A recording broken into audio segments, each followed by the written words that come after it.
We just want to ask you a couple of questions, about your life. So, how has the shelter impacted your life?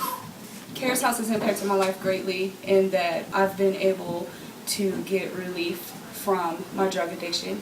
And I'm also working on some root causes of my addiction. I've learned since I've been here that drug addiction is just the fruit of my root issues. So the Cares House has given me the opportunity to explore some of the root causes of that for myself. And so that's greatly impacted my life, not only for myself, but as a parent as well, because when I have better days, so does my son. So other ways that have impacted me, I've had a lot of first experiences here that I've never experienced in my life. I've been to my first concert since I've been here. My son started kindergarten. We're doing school pictures. I've been to my first parent-teacher conference. I've led chapel here. So a lot of firsts have happened for me that have just never happened before. That's great. That is great. How is the shelter important to you? The shelter is absolutely important to me. It's like an integral part of my recovery, and it's an integral part of anyone's recovery that's here. I call this center, it's obviously called Cares House. It's supposed to be viewed as a house, not a facility, but I call it center because while I'm here, this is my center of peace, my center of sanctuary, my center of serenity, just my ground center. And so it's very integral to everything that I'm doing right now in my life. How do you think that people are using shelter as a waste of space? Do you think people are using this shelter as a waste of space? I think that some people may have the wrong impression when they come here that this space can be used for a period of time in order to just escape from whatever may be going on. But that's not what this place is designed for.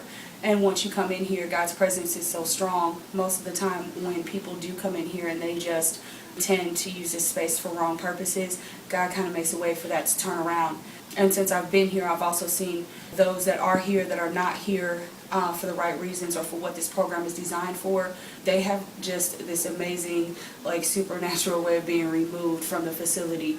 And you can normally tell when you're around people, just everything about them will tell you if they're here for what they need to be here for, or if they're just here trying to manipulate and get a free ride.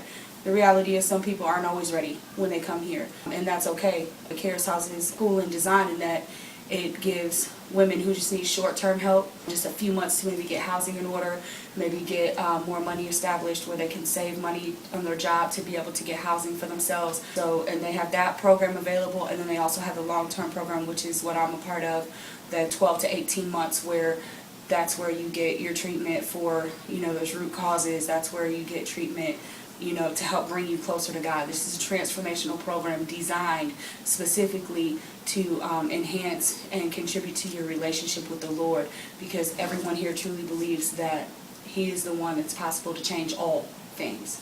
Would you refer Cares House to another woman in your situation? Absolutely. You can see by looking around that this is not your typical what people would think to be a homeless shelter. I think that anytime you think about a homeless person, and I've been thinking about this all day before you came, I think about when I used to think about someone who was homeless and what I thought they looked like and what I thought they dressed like and where I thought they hung out and the kind of places that they hung out in, until I found myself homeless. And I said, I'm certainly not that person that I had envisioned, so this is not a typical space. You may go somewhere else and find something different, but the face of homelessness is everywhere. You just never know.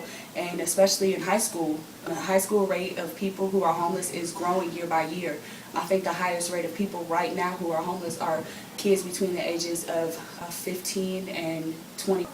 How long have you been here? I came April the 25th. So I am about 5 months into my program now. I'm starting to look for a job, which is something that's unusual for most people that are in long-term programming. They normally like for us to just be still, do our programming, and we're faith-based. So everything that we receive here is from the grace of God and donations, so we can focus on ourselves. So normally people in programming are discouraged from trying to get a job, but they are willing to allow me to work on the weekends, which is a great relief for me because I didn't have other financial responsibilities. Do you think that you being at the Cares House has affected your son in any way, or have it had an impact in his life so far? I think the Cares House has been awesome for my son in that it's usually just he and I. So it's given him this a social factor that he normally wouldn't have if it were just he and I living in a house by ourselves. He would normally just be around children at school. Here he's around children all the time. He's around women that are like grandmother figures. He's around women who are like auntie figures. He's around other boys. Those are things that I couldn't offer to him if it was just he and I by ourselves. And how old are you? I am 38 years old, and I know I look good, girl. And where are you from? I'm here from Fort Wayne, Indiana. I moved to South Bend for about 5 years, and I just came back last July. Part of my story, why I ended up homeless, is obviously I was talking about addictions. I was a 20-year drug addict, off and on. I've been in the penal system 6 times. I have about 13 felony convictions. I managed in between times to go to college. I do have a degree in human services, but my drug use always took over all. And so I found myself, after 7 months of being back in Fort Wayne, out on the streets again using until I wasn't able to go home. And so my son was stable, I was not, and I needed to be in a place where he and I could be together. And so my relapse lasted a couple of months. I started calling here on a daily basis for about 2.5 months, until I eventually had to come in by myself. And because bed space is limited here, and very few are privileged enough to make it into the facility. I mean, it's a big deal to be here. And they screen everyone that comes. And so, you know, the opportunity was made to me if I could come in as a single person and then transition over once bed space became available for my son. So I got in here as a single person. Luckily, in 1 week, you know, by the grace of God, my son was able to come too. So he's been here since around May the 1st. Are you okay with telling us what kind of drug you had an addiction to? I was addicted to crack cocaine. I started using when I was in high school. I was What age at high school? 17. Okay. So I was a junior in high school. I started using it was right before I was getting ready to be a junior in high school. I started using over one summer. And in 3 months' time, I had lost 2 jobs, my vehicle. I ended up in rehab pregnant with an STD. And life went downhill for me really quickly initially. So in 1992, I was in my first rehab.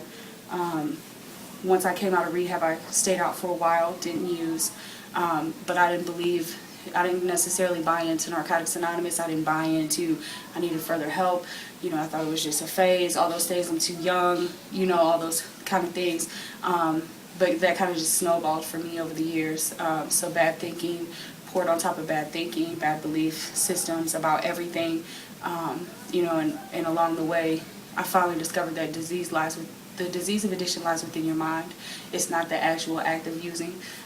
It lies within your mind. So the Bible verse that's real important to me right now is, be ye not conformed by the ways of this world, be ye transformed by the renewing of your mind.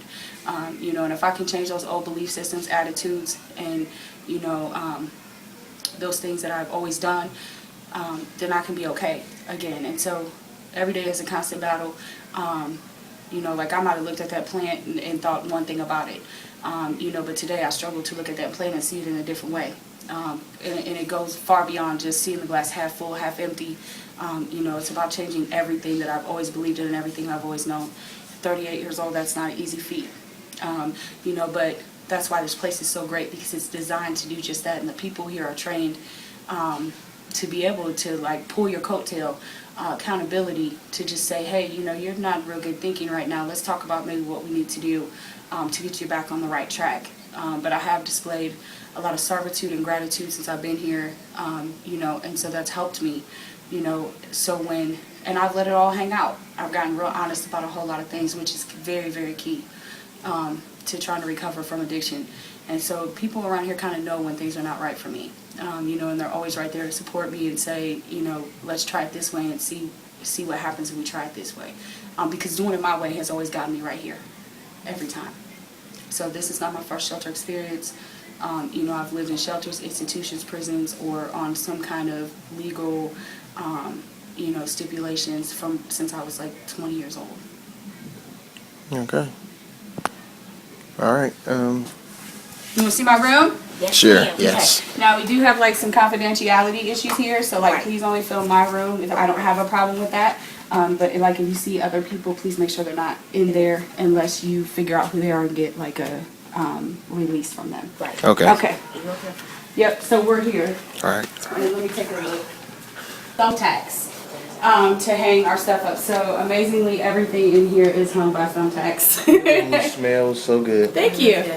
And yeah, I'm a bit more decorative, and you know, I do have to be here for a while. This is your son's bed? That's my baby's bed. Yes. This is yours. And that's mine. So like, this is my Groovy College degree from Bethel College, Mishawaka, Indiana. That's where I graduated That's from. I like the little animal print. My room is That's always really cold. pretty. I'm really sorry, but I'm always hot. I know, this is my space, right? So Yeah. yeah, and these are our closets. Like I said, like all of the stuff that we could possibly ever need is provided for us. These are like just Okay. my hygienes and stuff. One of the cool parts about here is like this place was actually designed to feel like a hotel. Kind of saying, come be our guest, get well, relax. Every room has their own heating and cooling unit. All the stuff that I have in here, actually, some stuff came from my house. I did have my own house before. So, Were you a house owner? I wasn't a house owner. I had an apartment. Oh. You know, and the only time I was ever able to do that though was when I was in South Bend. It wasn't until I was 35 years old that I ever had my own place. You know, and that just goes along with addiction and you know, the cycle. You know, so, but all this other stuff, like I brought that from home, a couple things I had, but most of the stuff here came through donations like that people just bring in. And so I just can take a little bit and turn it into a lot. I just like to feel at home. I like my space to be clean and comfortable. You know, a place where people will want to come, but at the same time, I'm kind of private on like a lot of people in my room. So thank you for letting us come in. Not a problem. You want to see yourself? Tell me, ready? Come on. All right. What kind of dental and medical care do you get here at Carrie's house? There is an inside clinic. I can actually show that to you. So nursing students from St. Francis come over for us. And so we have an LPN and an RN that actually come over. And we also have a nurse practitioner. I couldn't think of any. So they come over 3 times a week, Monday, Wednesday, and Friday. And if we need further care that they can't give to us, we're referred out to other facilities that may offer low-income medical care, sliding scale medical care. But a lot of stuff is here, like if we need over-the-counter stuff, like say we need Benadryl, you know, or Band-Aids, or ibuprofen, vitamins, those kind of things are also donated to our facility, so we're able to access those through the clinic. We get full physicals here. Everyone who comes has a TB shot, 2 rounds of them, in order to be able to work in our kitchen. So that's how we kind of keep ourselves safe here. And then once a month we also have like awareness, like a learning kind of day where a nurse will come in and they'll give us a training about, you know, bloodborne illnesses. They'll give us, you know, bacteria kind of stuff. How do we fight off, you know, keeping the facility clean so all of us don't get like the flu, those kind of things. Right. So, and I can actually show you the clinic. Okay. Okay.